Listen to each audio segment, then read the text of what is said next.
Well, hey there. You are watching the Uber Goat WV. I'm Kevin. Welcome to my world.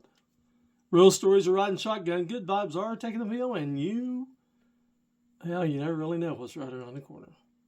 So buckle up, slap that like button, subscribe to my channel, and let's jump in.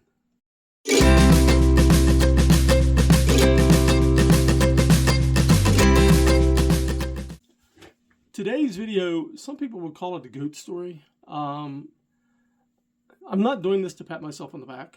There is a lesson, there is a moral to this story, but it's not, hey, look at me and look what I've done. That's not what today's story is about. It's all about things that should not be done. About a year ago or so is when this story takes place.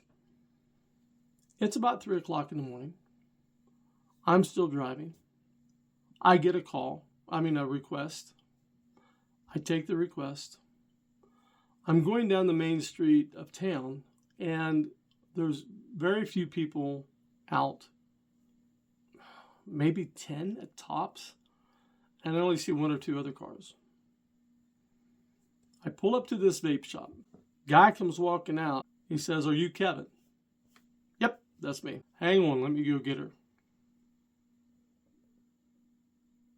I'm going to tell you right now, when somebody says, "Let me go get him," I cringe. I'm just like, man, I hope somebody's riding with him or her. Like this time it's a her. I hope somebody else is riding with her to get her out of the car, because I don't want to have to do that.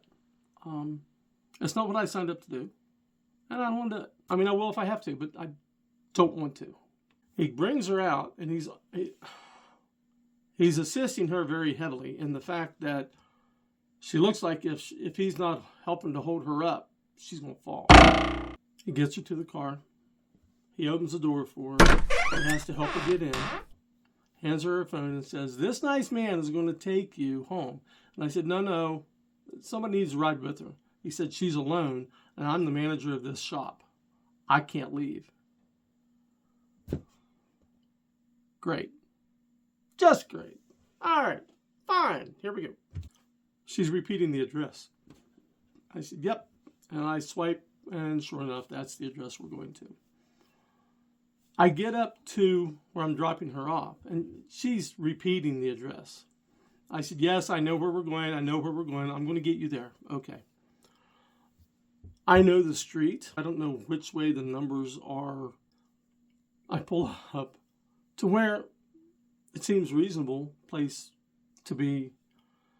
And I said, "We're here."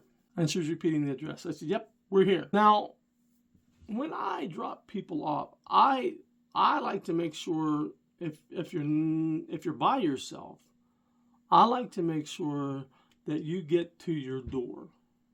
And once you open your door, I take off, because now I've gotten you there safely. That's my job. At least that's how I view my job. I do know that other Uber drivers don't do that, but okay. Anyway, she opens the door and she almost falls getting out of the car. Oi, here we go. I get out of the car. I help her up. "Are you all right?" "Yeah, I'm fine." And she starts saying the address again. I said, "Yeah, we're here. You need to let's walk around the car." She walks around the car. After she turned the corner around my back bumper, she slipped and almost, well, she did. She went down on her knees. She fell. Help her back up. She gets to the edge of my car. She takes about 2 steps. Down she goes again. Okay. Here we go.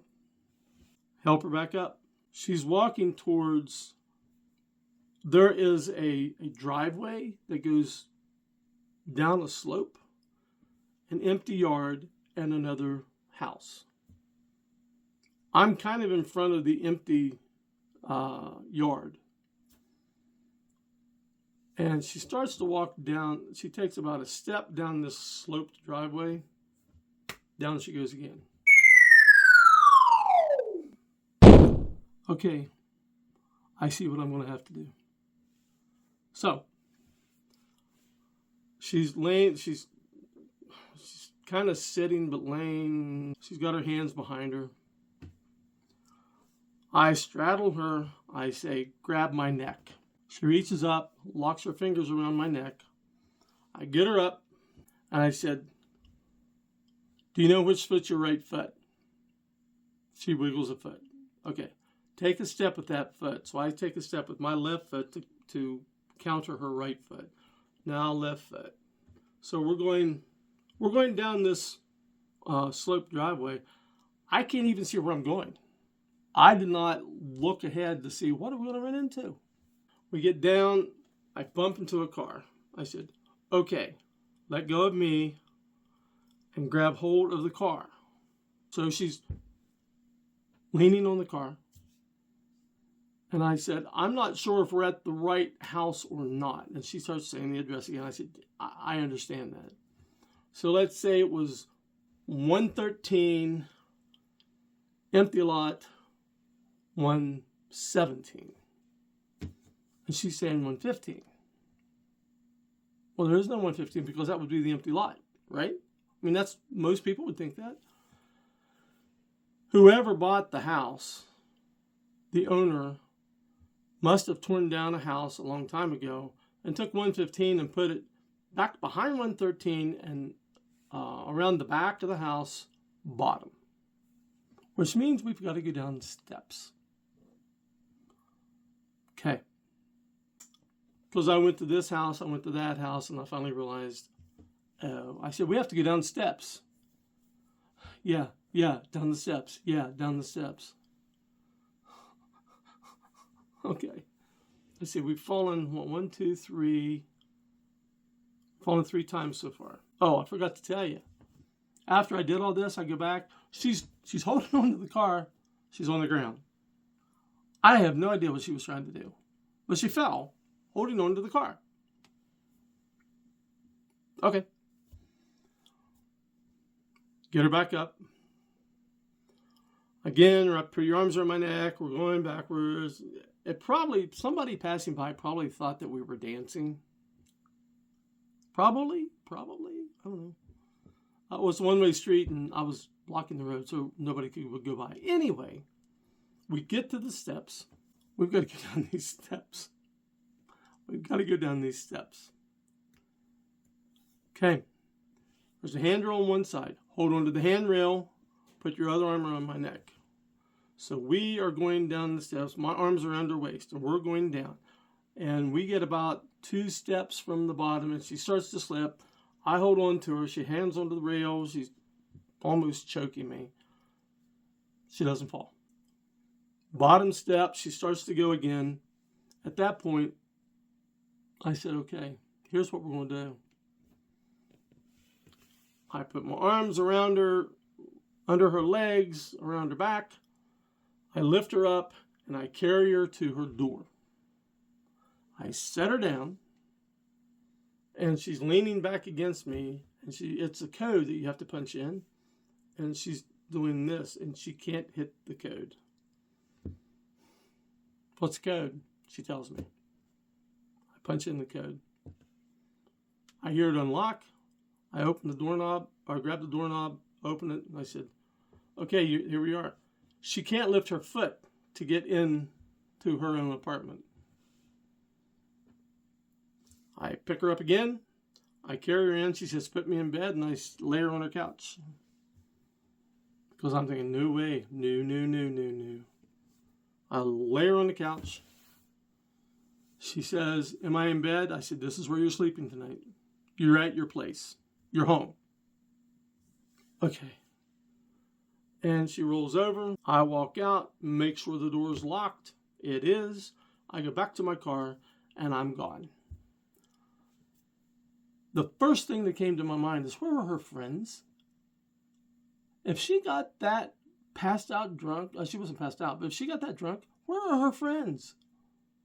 What kind of friends leave their friends wherever she was, where I picked her up? Now, maybe she did that on her own. I don't know. So I'm not really blaming the friends so much but somebody should have been looking out for her. Somebody should have been with her. If somebody had known that she was that drunk, someone should have stayed with her until, and at least made sure she got in the Uber and gotten home. To me, a friend would do that.